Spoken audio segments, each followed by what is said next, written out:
Nous sommes de retour sur le plateau de Smart Tech pour notre rubrique chronique Game Business avec Guillaume Monteux, président de Gatsmin, société spécialiste de l'in-game advertising. Bonjour Guillaume. Bonjour Delphine. La semaine dernière, vous nous faisiez part des excellents résultats dans le secteur du jeu vidéo en 2020. Est-ce que, selon vous, ce serait surtout la conséquence de la pandémie ? C'est un peu compliqué de dire que la pandémie ait pu être profitable à qui que ce soit. La pandémie était on a vu quand même des entreprises, enfin des secteurs plutôt, davantage en tirer parti. C'est vrai, mais c'est une catastrophe. Cette pandémie a creusé un fossé énorme entre ceux qui ont pu travailler et ceux pour qui absolument tout s'est arrêté.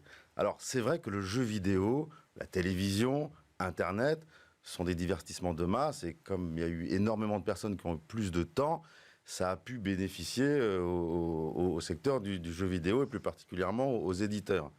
Mais la pandémie a été aussi un problème parce que la pandémie a engendré de l'absentéisme et puis énormément de télétravail. Or, les gros jeux vidéo, c'est 100 personnes, 200 personnes, 300 personnes dont il faut coordonner des métiers, tous les métiers. Les métiers sont très différents, très compliqués à coordonner.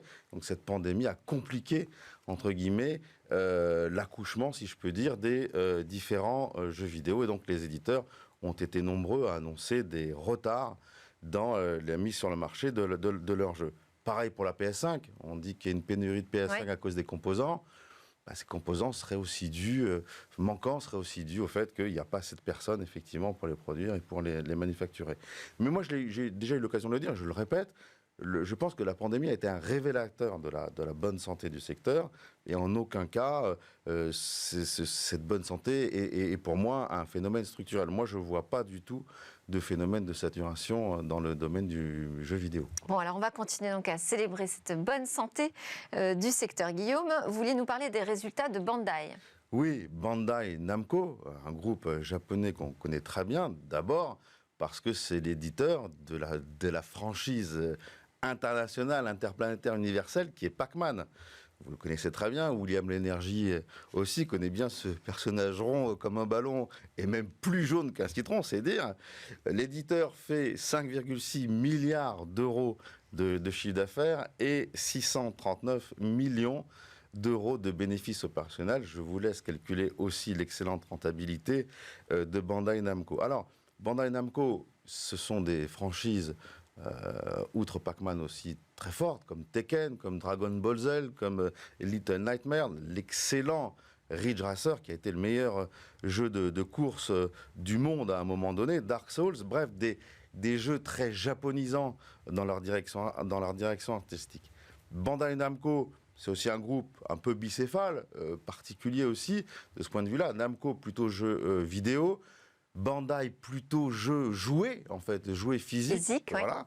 Et d'ailleurs, on apprend dans les résultats qui sont annoncés que la partie jouet physique représente une infime partie des résultats et que les jeux vidéo, d'ailleurs, ont tout pris. Autre particularité de cet éditeur à souligner, c'est que c'est un gros distributeur d'unités physiques, de jeux physiques. Et l'année dernière, ils ont distribué 41 millions de jeux dans le monde entier. C'est énorme.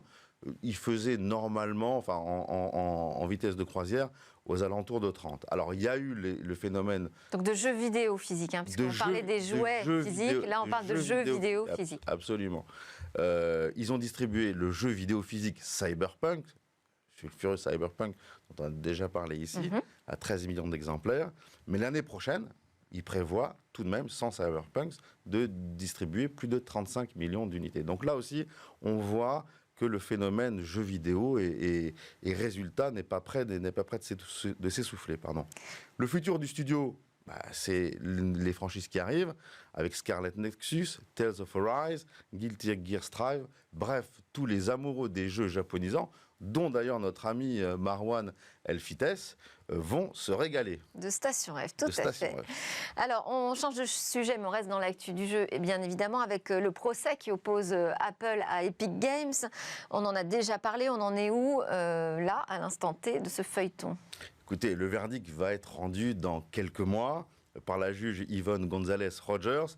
Et le moins qu'on puisse dire, c'est qu'elle met sur le grill en ce moment même le patron d'Apple, Tim Cook, en lui posant des questions très directes, très précises, qui d'ailleurs laissent penser que la juge a dans l'idée que les sommes retenues par Apple sont disproportionnées par rapport aux services rendus par Apple. En fait, la juge essaie de connaître la rentabilité de l'App Store pour savoir si Apple prend trop ou prend pas trop. Et là, la réponse de Tim Cook, elle est assez surprenante parce que Tim Cook dit « Je ne connais pas la rentabilité de l'App Store ». Franchement, un peu compliqué à croire, surtout que l'App Store, ça fait 500 milliards de dollars de chiffre d'affaires au total, donc à un taux de commissionnement de 30%, c'est quand même un business pour Apple de 150 milliards de dollars de commission. Donc ça m'étonnerait... Toutes les boîtes ne communiquent pas sur leur marge. Certes. Donc vous avez l'impression que ça se complique, en tout cas pour Apple, là ? Ça se complique encore plus parce que lors de l'audition avec Tim Sweeney, cette fois-ci le patron d'Epic, Tim Sweeney apprend à la juge qu'il n'a pas la possibilité de récupérer les emails de ses joueurs. Et d'ailleurs, aucun développeur sur l'App Store n'a la possibilité de récupérer les emails des utilisateurs des différentes applications. Or, sur Android, le système concurrent à Apple, les éditeurs peuvent récupérer ces adresses email.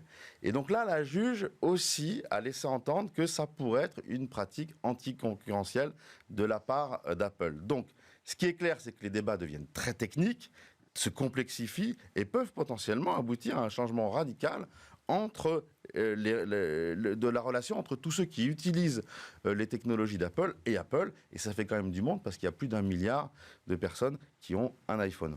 Alors, on va terminer là-dessus. Vous y avez déjà fait référence à ces informations intéressantes qui fuitent au moment du procès. Qu'est-ce qu'on a appris de nouveau ? Il y a eu plein de choses. Il y a une chose, notamment, qui était assez rigolote, c'est que Epic a dû dévoiler les sommes qui ont été gagnées dans la vente des skins avec le partenaire NFL. Entre novembre et décembre 2018, Fortnite permettait à tous les joueurs d'acheter des tenues pour leurs personnages aux couleurs de leur équipe de football américain pour une somme de 1500 V-Bucks. 1500 V-Bucks, ça fait 15 €. Donc les tenues pour les joueurs, ça ne change absolument rien, ça n'apporte rigoureusement aucun avantage. Ça ne rend pas plus fort dans le jeu. Voilà, ça ne rend pas plus fort, c'est uniquement du cosmétique. Et rendez-vous compte, il s'est vendu 3,3 millions de tenues qui ne servent à rien, sauf à faire joli.